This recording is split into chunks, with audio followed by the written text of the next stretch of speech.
নিশ্চয় শয়তান তোমাদের শত্রু। আচ্ছা, ফাযারহুম ইয়াখুযু ওয়া ইয়ালআবু হাত্তা ইউলাকু ইয়াওমাহুমুল্লাযী ইউআদুন।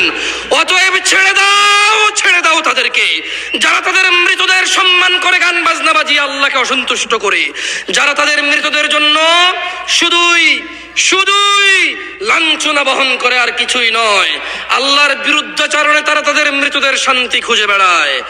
আল্লাহ তাদের কখনোই ক্ষমা করবে না।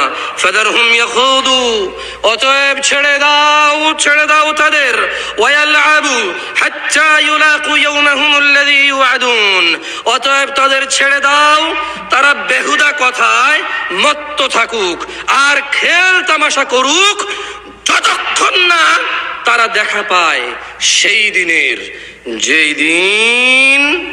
যেই দিনের প্রতিশ্রুতি আল্লাহ দিয়েছে, যেই দিন বিচার হবে, যেই দিন জান্নাতের ফয়সালা হবে, যেই দিন জাহান্নামের ফয়সালা হবে, যেই দিন তাদের আর কোনো রক্ষাকারী থাকবে না, আর কোনো সাহায্যকারী থাকবে না। ফাযারহুম ইয়াখুদু, ছেড়ে দাও তাদের গান বাজনায় মেতে থাকুক, ছেড়ে দাও তাদের গায়ে হলুদে মেতে থাকুক।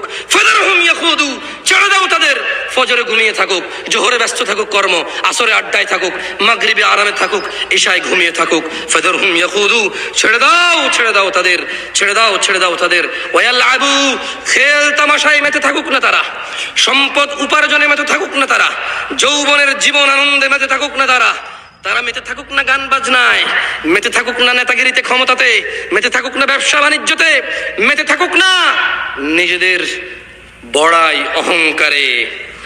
হাত্তা ইউলাকু ইয়াওমাহুমুল্লাযী ইউআদুন, ওই দিন পর্যন্ত ছেড়ে দাও যেই দিন তারা সাক্ষাৎ করবে, যেই দিনের তাদের প্রতিশ্রুতি ওয়াদা করা হয়েছিল।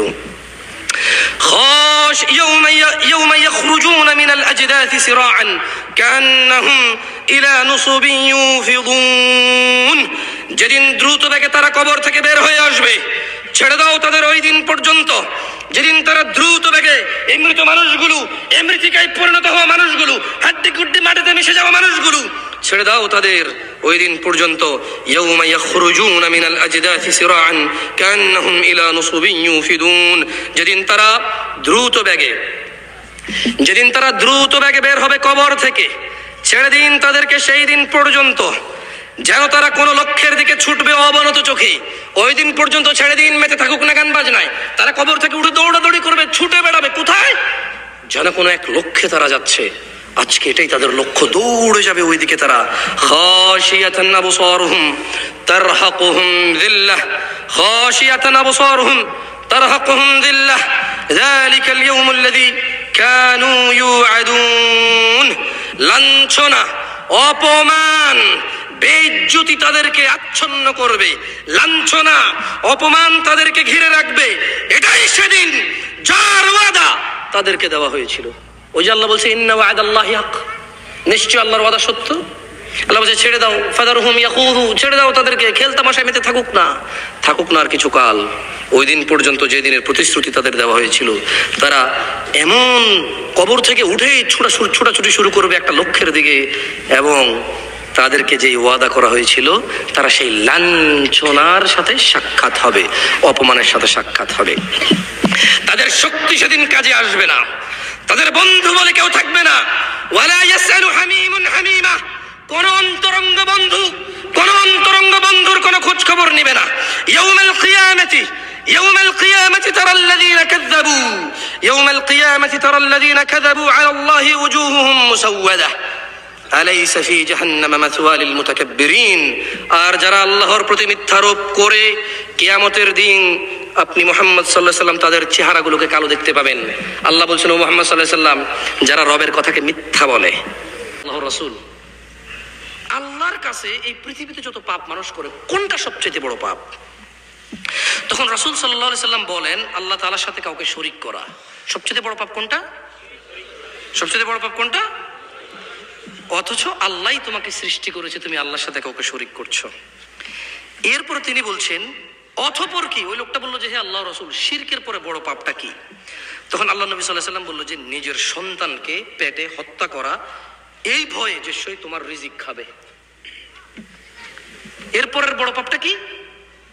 সন্তানকে হত্যা করা এই ভয়ে যে সে তোমার রিজিকে ভাগ নেবে। বুঝে আসছে না আসে নাই?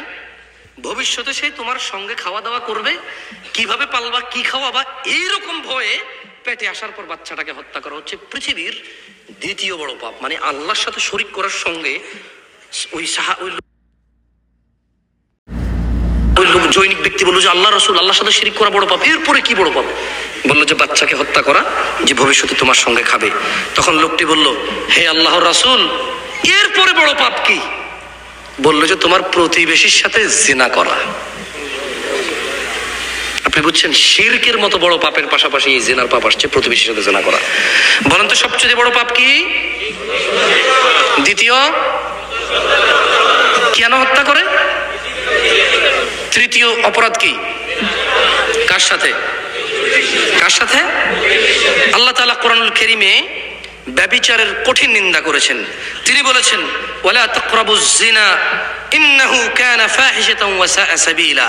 হে ঈমান তোমরা যারা নিয়ে এসেছো, তোমরা জিনা ব্যভিচার নিকটবর্তী হয়ো না। এটা করিও না তো অনেক দূরে, আগে তো আসবা তারপরে করবা, তুমি আসিও না এর কাছে।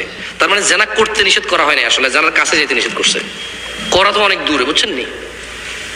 এরপর তিনি বলেছেন, নিশ্চয়ই এটা অত্যন্ত ঘৃণিত, অশ্লীল, নিকৃষ্ট আচরণ। জানা করা কি আচরণ? নিকৃষ্ট আচরণ। দেখেন আজকে সমাজে বহু মামা আছে ভাগ্নির সাথে জানা করে, জানেন? আরে ভাই আপনি কি বুঝে শোনেন না কিছু? হয় না কি এরকম? এরকম গ্রাম পাড়া আছে যে হয় না দুই একটা ঘটনা, চাচা ভাতিজি, এরকম গ্রাম পাওয়া যায়। মামা ভাগ্নি কি যে বলেন, শ্বশুর আর ছেলের বউ পর্যন্ত শোনা যায় এদের দুর্ঘটনা। আউযু বিল্লাহি মিনাশ শাইতানির রাজিম।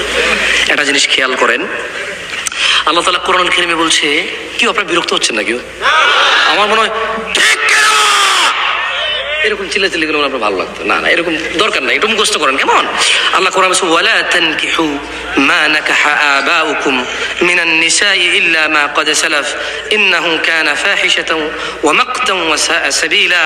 তোমরা নিজেদের বাপ দাদার স্ত্রীদেরকে বিবাহ করিও না, তবে যা গত হয়ে গেছে তা আল্লাহ তাআলা ক্ষমা করে দেন, নিশ্চয়ই তা অশ্লীল, অরুচিকর ও নিকৃষ্টতম পন্থা। বানানাস ইবনে